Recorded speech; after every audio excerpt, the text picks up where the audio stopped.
तो यार अगर आप as an international student Canada आने वाले हो या फिर नए नए आए हो तो ये तो आप लोगों को पता ही होगा कि भी कनाडा के अंदर पार्ट टाइम जॉब्स की थोड़ी सी क्राइसिस चल रही है, बच्चों को पार्ट टाइम जॉब मिलने में दिक्कत आ रही है। तो आज की इस वीडियो में हम कुछ लाइसेंसेस के बारे में बात करेंगे जो अगर आप कनाडा के अंदर एक्वायर कर लेते हो तो आपको पार्ट टाइम जॉब मिलने के जो चांसेस हैं वो काफ़ी ज़्यादा इंक्रीज हो जाएंगे या फिर जो अपॉर्चुनिटीज़ के दरवाजे हैं वो काफ़ी सारे खुल जाएंगे। और साथ के साथ हम ये सुंदर से पार्क में आ रखे हैं तो पार्क भी थोड़ा बहुत आप लोगों को दिखा देंगे। So without wasting any more time ये सारी चीज़ें करते हैं, let's get started with this video. हाँ जी, तो यार सबसे पहला जो लाइसेंस है जिसके बारे में मैं आप लोगों के साथ बात करना चाहता हूँ वो है फोक लिफ्ट ऑपरेटर का लाइसेंस। अब आप पूछोगे कि यार फोक लिफ्ट ऑपरेटर होता क्या है? तो बेसिकली कनाडा में या फिर दुनिया के किसी भी कोने में जो बड़े बड़े वेयर हाउसेज होते हैं या फिर ग्रोसरी स्टोर्स, रिटेल स्टोर्स के जो बैक रूम्स होते हैं ना, वहाँ पे काफी सारा उनका सामान पड़ा होता है हैवी डब्बों के अंदर। और वो जो डब्बे होते हैं, जो बॉक्सेस होते हैं, वो एक वुडन प्लेटफॉर्म के ऊपर रखे होते हैं जिसको हम पैलेट कहते हैं, जो कि 1000 किलो, 1500 किलो या फिर 2000 किलो की भी हो सकती है। और स्किड को इधर उधर लेके जाना होता है, कभी किसी रैक के ऊपर रखना होता है। अब कोई इंसान तो वो काम कर नहीं सकता, तो उसके लिए एक स्पेशल मशीन की जरूरत पड़ती है जिसको फोक लिफ्ट कहते हैं। और जो पर्सन उस फोक लिफ्ट को चलाता है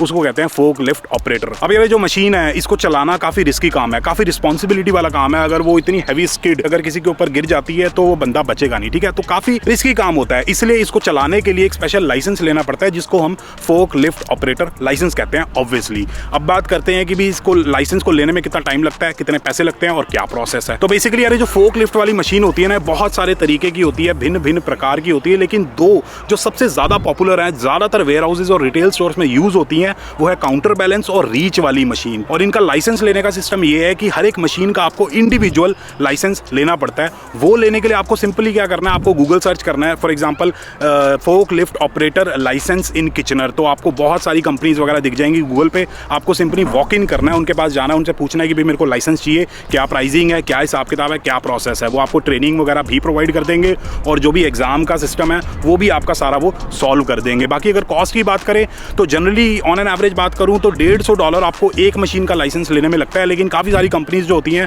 वो आपको एक ग्रुप डिस्काउंट काइंड ऑफ भी दे सकती हैं कि भाई आप 4 मशीनों का लाइसेंस ले लो तो हम $300 में आपका काम कर देंगे। तो company to company price vary करता है। और जो पे होती है वो मिनिमम वेज से ज़्यादा होती है, लाइक $18 पर आवर या फिर $19 पर आवर भी आपको मिल सकते हैं। फिर अगला जो लाइसेंस आता है वो आता है स्मार्ट सर्व लाइसेंस, जो कि आपको जॉब दिलाने में काफ़ी हेल्प कर सकता है। तो बेसिकली कनाडा में अगर आप किसी रिटेल स्टोर के अंदर काम करते हो और आप अल्कोहल का चेकआउट करते हो तो उस केस में आपको स्मार्ट सर्व लाइसेंस की जरूरत पड़ेगी। अगर आप किसी बार या फिर पब वगैरह में एज अ सर्वर काम करना चाहते हो या फिर एज अ बार टेंडर काम करना चाहते हो एज अ स्टूडेंट, तो उस केस में भी आपके पास स्मार्ट सर्व लाइसेंस होना चाहिए। या फिर अगर आप फूड डिलीवरी करते हो यूजिंग एप्स लाइक उबर ईट्स या फिर स्किप द डिशेज, और उस केस में अगर आपको अल्कोहल डिलीवर करनी है तो उसके लिए भी आपको स्मार्ट सर्व लाइसेंस की जरूरत पड़ेगी। अब ये लाइसेंस लेने का हिसाब किताब क्या है यहाँ खड़े होकर बात करते हैं क्योंकि पीछे मजा नहीं आ रहा। तो बेसिकली यार कनाडा के अंदर एक स्मार्ट सर्व का लाइसेंस लेने के लिए आपको एक वेबसाइट पे जाना पड़ेगा जिसका नाम काफी ज्यादा कॉम्प्लिकेटेड है, वो आप गैस कर ही नहीं सकते, जो कि है smartserve.ca। तो इस वेबसाइट पे जाके आपको अपने आप को रजिस्टर करना होगा टू गेट अ लाइसेंस। और रजिस्ट्रेशन की जो कॉस्ट होती है वो होती है $45। तो जैसे ही आप अपने आप को रजिस्टर कर दोगे, फीस वगैरह पे कर दोगे, तो आपको ट्रेनिंग मटेरियल मिलेगा जो कि 30 डेज तक वैलिड रहेगा। ऑनलाइन क्लासेस वगैरह अटेंड करनी होंगी, मतलब वीडियोस वगैरह देखनी होंगी। और जैसे ही आप ये कर दोगे तो उसके बाद आप एग्जाम दे सकते हो। एग्जाम जो होता है उसमें 33 क्वेश्चन होते हैं, बहुत ईजी एग्जाम होता है, मल्टीपल चॉइस वाला, और उसमें आपको 80% मार्क्स लाने होते हैं। जैसे ही आप 80% ले आओगे तो आपको स्मार्ट सर्व लाइसेंस मिल जाएगा। और उसके बाद आप किसी बार में, किसी पब में या फिर किसी रिटेल स्टोर के अंदर आप बियर लेन में, चेकआउट वाली में काम कर सकते हो, या फिर बहुत कुछ कर सकते हो, रेस्टोरेंट में सर्वर भी बन सकते हो। तो ये हिसाब किताब है। बाकी एक बढ़िया लाइसेंस के बारे में जिससे आपको बढ़िया पार्ट टाइम जॉब मिल जाएगी, वहां जाके बात करते हैं क्योंकि वहां पे सनसेट हो रहा है। हाँ जी, तो अगला जो लाइसेंस आता है जो कि सबसे ज्यादा पॉपुलर है इंटरनेशनल स्टूडेंट्स के प्रति, वो है सिक्योरिटी गार्ड का लाइसेंस। अब ये एक्सप्लेन करने की जरूरत तो है नहीं कि भाई सिक्योरिटी गार्ड का काम क्या होता है, ठीक है। इंडोर सिक्योरिटी गार्ड होते हैं, आउटडोर सिक्योरिटी गार्ड होते हैं, या फिर सर्विलेंस वाले होते हैं, या फिर ओवरनाइट काम करना होता है, वो आपको पता ही होगा क्या हिसाब किताब होता है। काफी सारे इंटरनेशनल स्टूडेंट्स ये काम करते हैं। सीधा आते हैं कि भाई ये लाइसेंस लेना कैसे है, कॉस्ट क्या है और एग्जाम का क्या हिसाब किताब होता है। सिंपली आपको क्या करना है, गूगल पे जाना है, सर्च करना है कि आपके एरिया में, आपकी सिटी में कौन कौन सी कंपनीज हैं, मतलब ऑथराइज्ड कंपनीज हैं जो कि सिक्योरिटी गार्ड की ट्रेनिंग प्रोवाइड करती हैं। तो बेसिकली होता क्या है, जो ट्रेनिंग है वो प्राइवेट कंपनीज प्रोवाइड करती हैं और जो आपका एग्जाम है वो मिनिस्ट्री लेती है।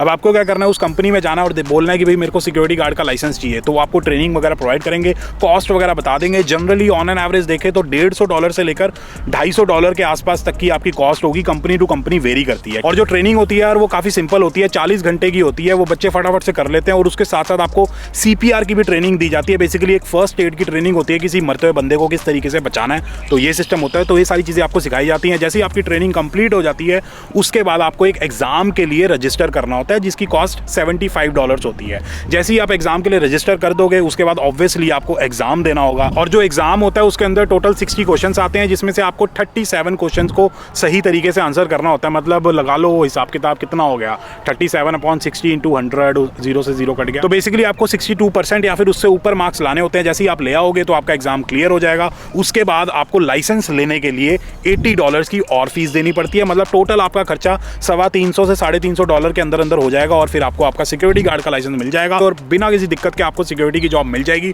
और ये जॉब में तो मजे बड़े होते हैं, सिस्टम एकदम सेट होता है। यार ये जो सिक्योरिटी गार्ड का लाइसेंस है कनाडा के अंदर अमंग इंटरनेशनल स्टूडेंट्स बहुत ज्यादा पॉपुलर है, तो इससे रिलेटेड फ्रॉड्स भी बहुत सारे होते हैं। बहुत सारी ऐसी कंपनीज है जो कि अनऑथोराइज्ड होती हैं ट्रेनिंग देने के लिए, लेकिन वो भी ट्रेनिंग प्रोवाइड कर रहे होते हैं। अगर वो पकड़े जाते हैं या फिर आप पकड़े जाते हो कि उनसे आपने ट्रेनिंग ली है, तो आपका सिक्योरिटी गार्ड का लाइसेंस रिवोक भी हो सकता है। तो उसका सोल्यूशन अभी आप लोगों को बताता हूं। तो बेसिकली यार आपको गूगल सर्च करने की जरूरत नहीं है, आप सीधा OntarioSecurityLicense.ca नाम की एक वेबसाइट पे जाओ और वहां पे आप अपनी ट्रेनिंग वगैरह ले सकते हो। और उनके बारे में सबसे बढ़िया चीज ये है कि अगर आपको इंग्लिश में दिक्कत है ना, तो आप हिंदी और पंजाबी में भी अपनी ऑनलाइन ट्रेनिंग ले सकते हो। और जो ऑनलाइन ट्रेनिंग है ना, वो लेने के लिए आपको कहीं भी जाने की जरूरत नहीं है, आप अपने घर पे या फिर अपने फोन पे आराम से वो ट्रेनिंग वगैरह कर सकते हो। और सबसे बेस्ट चीज इनके बारे में मेरे को ये लगती है कि इनके काफी सारी कंपनीज के साथ टाई अप्स है, और अभी तक इन्होंने 63,000 इंटरनेशनल स्टूडेंट्स को लाइसेंस दिलाया और जॉब दिलाई है। और इन केस अगर आप मिनिस्ट्री का एग्जाम क्लियर नहीं कर पाते तो आपको 100% मनी बैक की गारंटी दी जाती है। तो अगर आप भी यार कनाडा के अंदर पर्टिकुलरली ओंटारियो के अंदर अपना सिक्योरिटी गार्ड का लाइसेंस बनवाना चाहते हो, तो लिंक डिस्क्रिप्शन में है, उस पर क्लिक करके बिना किसी दिक्कत के आराम से आप अपना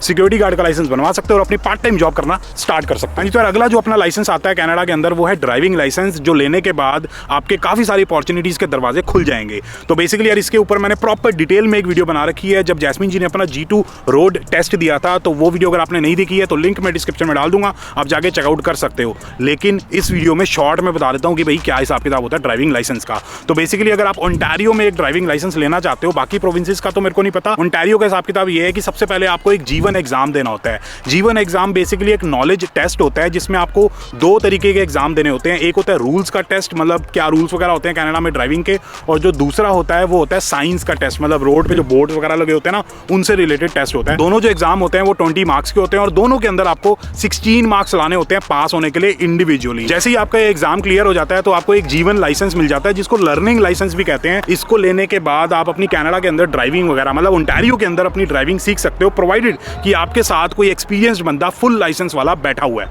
जैसे ही आप अपने लर्निंग लाइसेंस के ऊपर 12 महीने सीख लेते हो गाड़ी, तो उसके बाद आप क्या कर सकते हो, अपना G2 का रोड टेस्ट दे सकते हो। और वो देने के बाद वो जब आपका क्लियर हो जाएगा, उसमें क्या हिसाब किताब होता है वो उस वीडियो में जाके आप चेकआउट कर सकते हो। जैस्मिन जी का एक्सपीरियंस हम लोगों ने शेयर किया था। जैसे ही आपका रोड टेस्ट क्लियर हो जाता है तो आपको इंटरमीडिएट ड्राइविंग लाइसेंस मिल जाता है, और उस पर आप काफी सारे काम कर सकते हो। ऊबर ईट्स कर सकते हो, स्किप द डिशेस कर सकते हो, इंस्टा कार्ट कर सकते हो। जैसे ही आप G2 पे 12 महीने गाड़ी चला लोगे, उसके बाद आपको फुल लाइसेंस का एग्जाम देना होता है, मतलब G लाइसेंस का एग्जाम देना होता है। जैसे ही वो दे दोगे तो आपको फुल लाइसेंस मिल जाता है, टेंशन एकदम खत्म हो जाती है। तब तो डेफिनेटली आप अमेजॉन की डिलीवरीज वगैरह कर सकते हो, बॉक्स ट्रक्स वगैरह चला सकते हो। कुछ स्पेसिफिक और सारे के सारे ट्रक्स वगैरह चलाने का क्या हिसाब किताब है वो अभी वीडियो में आपको आगे बताता हूँ। बाकी अगर ड्राइविंग लाइसेंस के कॉस्ट की बात करें तो G1 जो लाइसेंस होता है उसकी कॉस्ट अराउंड $158 होती है। G2 जो एग्जाम होता है उसकी कॉस्ट अराउंड $52 होती है, और जो आपका G मतलब फुल लाइसेंस का जो एग्जाम होता है उसकी कॉस्ट $90 होती है। और ये सारी चीजें करने के लिए ओंटारियो के अंदर एक ड्राइव टेस्ट सेंटर होते हैं, वहां पे आपको जाना होता है। अब यार एक चीज आप मेरे को बोलोगे कि भाई अगर G1 एग्जाम देने के बाद 12 महीने वेट करना होता है G2 के लिए, और G2 एग्जाम देने के बाद फिर से 12 महीने वेट करना होता है G लाइसेंस के लिए, तो 2 साल तो ऐसे ही निकल जाएंगे। तो स्टूडेंट टाइम तो खत्म ही हो गया, काम कब करेंगे और पैसे कब कमाएंगे। तो उसके लिए एक सोल्यूशन है। उसका सोल्यूशन ये है कि जब आप अपनी होम कंट्री से आओगे ना, तो आपको अपना ड्राइविंग लाइसेंस और अपना ड्राइविंग एक्सट्रैक्ट, ये दोनों चीजें कनाडा लेके आनी होंगी। और जब आप अपना G1 एग्जाम देने जाओगे, उसके लिए रजिस्टर करने जाओगे, तो वहां पे आपको ये दोनों चीजें सबमिट करनी होगी। तो उससे होगा क्या कि आप अपना G2 स्किप कर सकते हो, और G1 एग्जाम देने के तुरंत बाद आप अपना G मतलब फुल लाइसेंस का एग्जाम दे सकते हो। और वो भी 12 महीने बाद नहीं, चाहे 2 दिन बाद, चाहे 5 दिन बाद, या फिर 1 महीने बाद, जब आपको कंफर्टेबल हो, या फिर जब डेट्स वगैरह मिल जाए। तो ये सिस्टम है। अब यार जैसे ही आपको अपना फुल लाइसेंस मिल जाता है, मतलब G ड्राइविंग लाइसेंस मिल जाता है, या फिर किसी और प्रोविंस के अंदर उसको कुछ और कहते होंगे, तो उसके बाद आप अमेजॉन की डिलीवरीज वगैरह कर सकते हो, या फिर फर्नीचर डिलीवर कर सकते हो बड़े बड़े बॉक्स ट्रक्स के अंदर। लेकिन प्रॉब्लम ये है कि जो बॉक्स ट्रक्स होते हैं ना, वो 2 प्रकार के होते हैं। एक होते हैं जिनके अंदर एयर ब्रेक्स नहीं होती हैं, और एक होते हैं जिनके अंदर एयर ब्रेक्स होती हैं। लेकिन काफ़ी सारी जो कंपनीज हैं वो आजकल मतलब नई नई चीज़ें यूज़ करती हैं, तो वो एयर ब्रेक्स वाले ट्रक्स यूज़ करती हैं। तो वो चलाने के लिए, उसको चलाने के लिए एलिजिबल होने के लिए आपको Z एंडोर्समेंट लेनी पड़ेगी। मतलब आपका जो G लाइसेंस है ना, उसको GZ बनाना पड़ेगा। उसके लिए आपको एक ट्रेनिंग ट्रेनिंग लेनी पड़ेगी और ट्रेनिंग के बाद आपको एक एग्जाम देना होगा। उसकी cost approximately total on an average $250 होती है। जैसे ही आप ये चीज़ कर दोगे तो उसके बाद आप ये बड़े बड़े ट्रक्स वगैरह चला सकते हो। वो बड़े बड़े वो ट्राले नहीं, नॉर्मल बॉक्स ट्रक्स जो फोटो में आपको दिखाई दे रहे होंगे। अब आगे बात करते हैं कि जो बड़े बड़े ट्राले हैं वो चलाने के लिए क्या लाइसेंस लेना पड़ता है। तो बेसिकली यार वो जो बड़ा सा ट्रक होता है ना, उसके दो पार्ट होते हैं। एक तो अपना नॉर्मल ट्रक ही होता है जिसके अंदर बंदा बैठता है, अपनी गाड़ी चलाता है, गाड़ी नहीं ट्रक चलाता है, फ्रिज वगैरह होता है, सोने की जगह होती है, एक तो वो सिस्टम होता है। और उसके पीछे ट्रेलर लगाया जाता है जिसके अंदर काफ़ी सारा सामान होता है, मतलब जो मेन सामान लेके जा रहे हैं उसके अंदर होता है।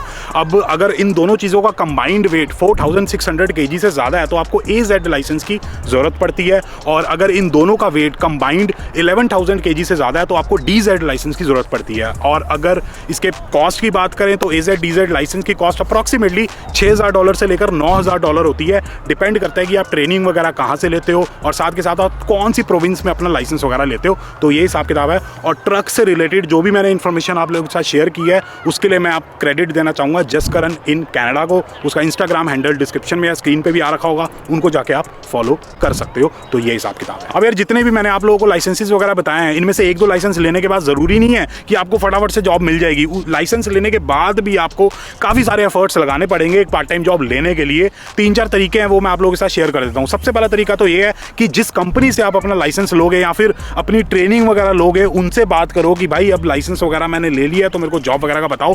काफ़ी सारी कंपनीज के टाइप्स वगैरह होते हैं तो आपको जॉब मिलने के चांसेस जो है वो बढ़ जाएंगे। दूसरा जो तरीका है वो ये है कि आप रिक्रूटमेंट एजेंसीज वगैरह के पास जा सकते हो और उनको बोल सकते हो कि मेरे पास ये लाइसेंस है, ये लाइसेंस है, मेरे पास सिक्योरिटी गार्ड का लाइसेंस है। तो मोस्ट प्रोबेबली आपको कोई वो शिफ्ट दिला देंगे या फिर कोई जॉब वगैरह दिलवा देंगे। तीसरा तरीका ये है कि आपको वॉक इन करना पड़ेगा। वॉक इन का मतलब ये है, फॉर एग्जाम्पल आपके पास सिक्योरिटी गार्ड का लाइसेंस है तो बहुत सारी सिक्योरिटी की कंपनीज होती हैं तो उनके ऑफिस में आप वॉक इन करो, उनसे बातचीत करो कि भाई मेरे पास सिक्योरिटी गार्ड का लाइसेंस है तो कोई पार्ट टाइम जॉब वगैरह है तो बताओ। और लास्ट तरीका है कि यार ऑनलाइन अप्लाई करो या फिर कंपनीज में वॉक इन करके बातचीत करो। तो ये हिसाब किताब है। बाकी अगर आप लोगों को ये छोटी सी वीडियो पसंद आई तो please like share and subscribe. बहुत ही बढ़िया वीडियोज़ आने वाली है। And as always stay healthy and keep hustling.